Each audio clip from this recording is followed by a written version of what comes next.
नमस्कार, आप देख रहे हैं आज तक। आपके साथ मैं हूं सईद अंसारी। आखिरकार चीन की हेकड़ी निकल गई।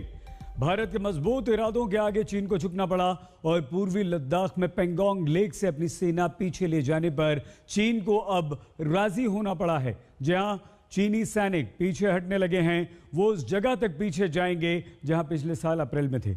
रक्षा मंत्री राजनाथ सिंह ने राज्यसभा में ये जानकारी दी है कि हमने चीन की सेना को, चीन के सैनिकों को पीछे जाने पर मजबूर कर दिया है।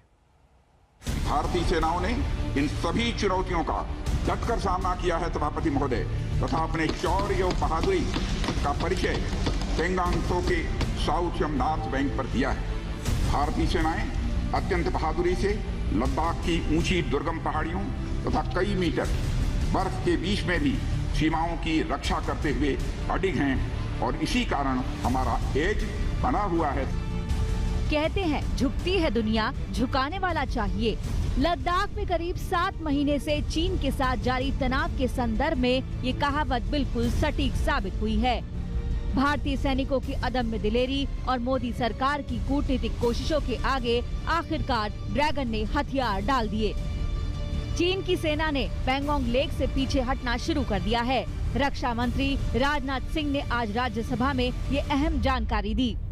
मुझे यह बताते हुए सभापति महोदय गर्व महसूस हो रहा है कि भारतीय सेनाओं ने इन सभी चुनौतियों का डटकर सामना किया है सभापति महोदय, तथा अपने शौर्य और बहादुरी का परिचय पेंगोंग त्सो के साउथ एवं नॉर्थ बैंक पर दिया है। इस समझौते पर कार्रवाई कल से नॉर्थ एंड साउथ बैंक पर प्रारंभ हो गई है। यह उम्मीद है इसके द्वारा पिछले साल के गतिरोध से पहले जैसी स्थिति बहाल हो जाएगी। चीनी सेना के पीछे हटने का खुलासा कल ही चीनी सरकार के मुखपत्र ग्लोबल टाइम्स ने कर दिया था। आज संसद में बयान से रक्षा मंत्री ने इस पर मुहर लगा दी। रक्षा मंत्री ने इस समझौते की विस्तार से जानकारी दी। समझौते के मुताबिक पेंगोंग झील के उत्तरी और दक्षिणी तट पर दोनों देश फॉरवर्ड सैनिकों को पीछे हटाएंगे।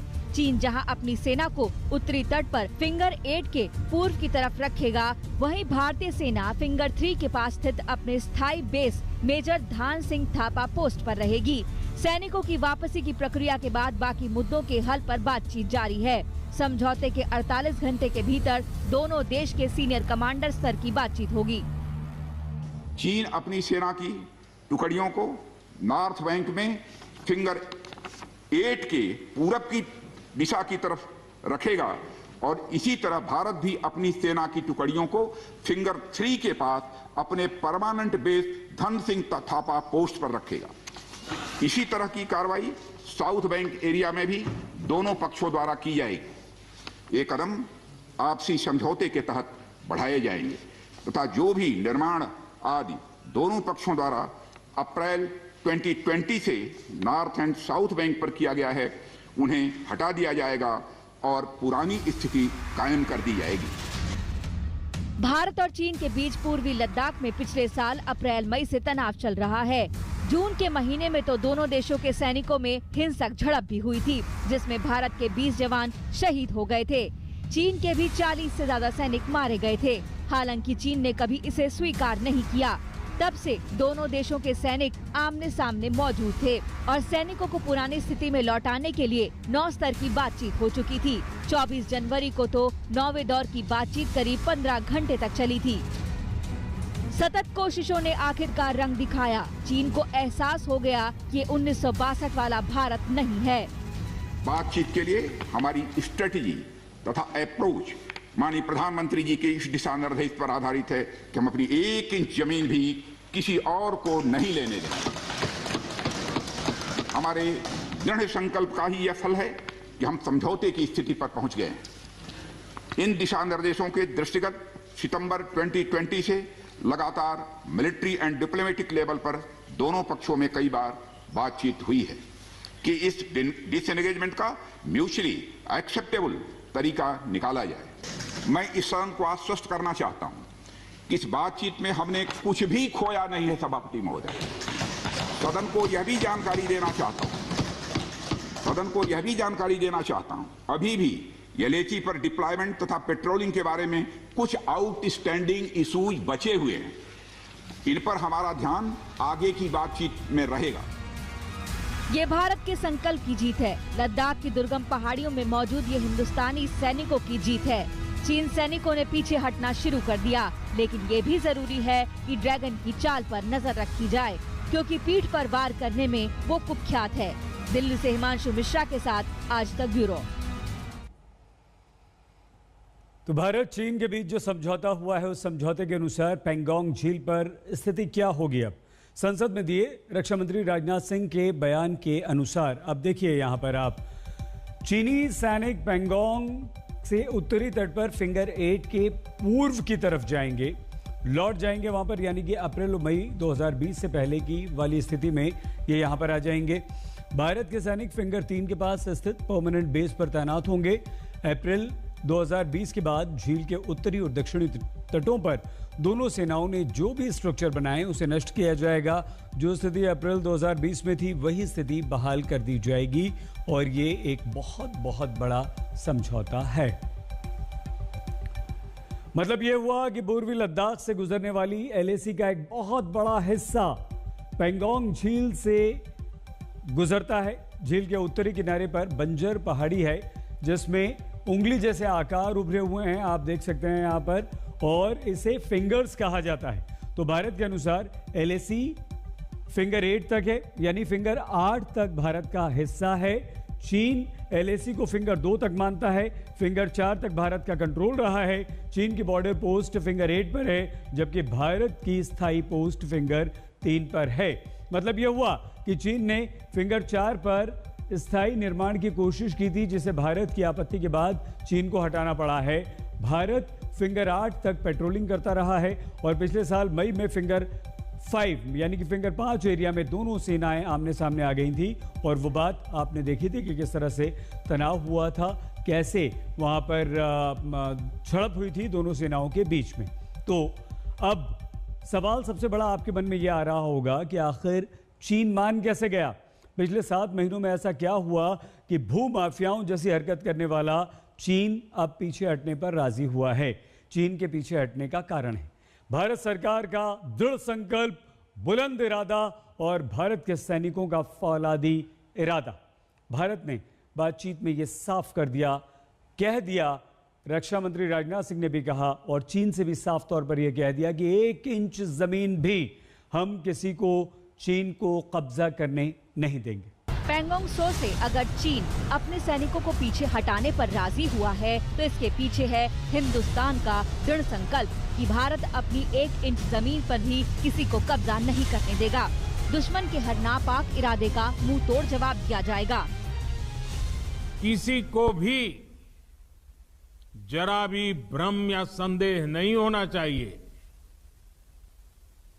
भारत शांति चाहता है, लेकिन भारत उकसाने पर हर हाल में यथोचित जवाब देने में सक्षम है। गलवान में पिछले साल जून में भारतीय सैनिकों पर धोखे से चीन के वार के बाद प्रधानमंत्री नरेंद्र मोदी और रक्षा मंत्री राजनाथ सिंह बारी बारी लद्दाख गए थे।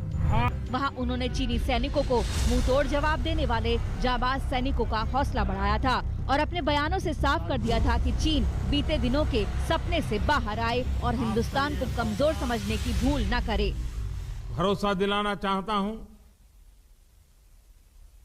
हमारे जवानों का बलिदान व्यर्थ नहीं जाएगा।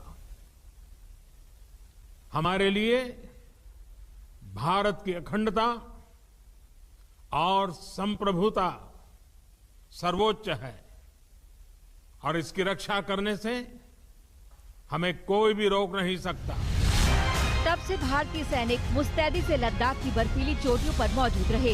हाड़ कपा देने वाली ठंड से चीनी सैनिकों की अदला बदली की खबरें आती रहीं, लेकिन भारत के वीर बगैर किसी शिकन के फौलादी इरादे के साथ डट कर खड़े रहे। इसी फौलादी इरादे ने आखिरकार चीन को पीछे हटने पर मजबूर कर। सशस्त्र सेनाओं द्वारा भी भारत की सुरक्षा की दृष्टि से एडिक्वेट तथा इफेक्टिव काउंटर डिप्लॉयमेंट भी किए गए हैं।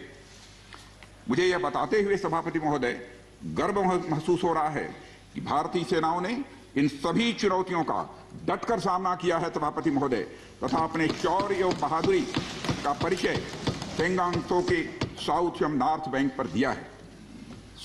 सामरिक दृष्टि से महत्वपूर्ण कई क्षेत्रों को चिन्हित कर हमारी सेनाएं कई पहाड़ियों के ऊपर तथा हमारे दृष्टिकोण से उपयुक्त अन्य क्षेत्रों पर भी मौजूद हैं।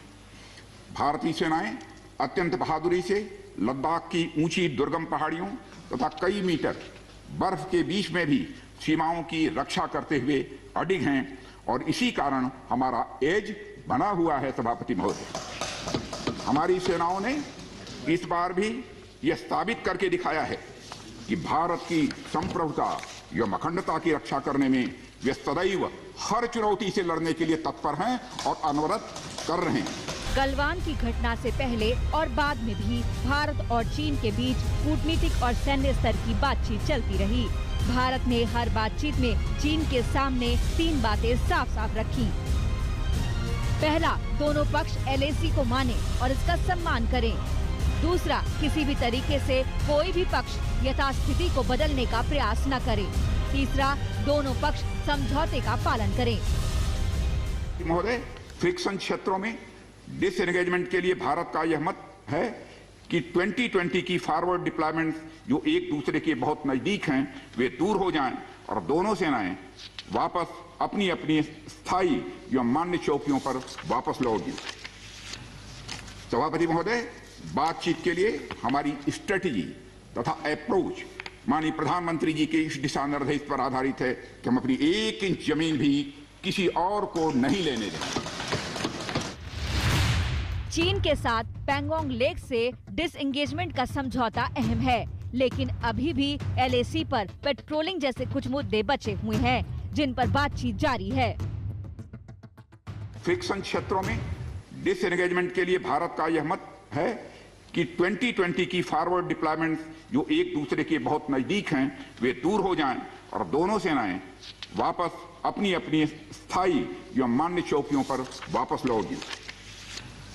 सभापति महोदय, बातचीत के लिए हमारी स्ट्रेटेजी तथा अप्रोच माननीय प्रधानमंत्री जी के इस दिशा निर्देश पर आधारित है कि हम अपनी 1 इंच जमीन भी किसी और को नहीं लेने दें। टकराव किसी समस्या का हल नहीं, सतत विकास के लिए जरूरी है शांति। चीन को इतने दिनों बाद आखिरकार ये बात समझ आ गई। आज तक ब्यूरो।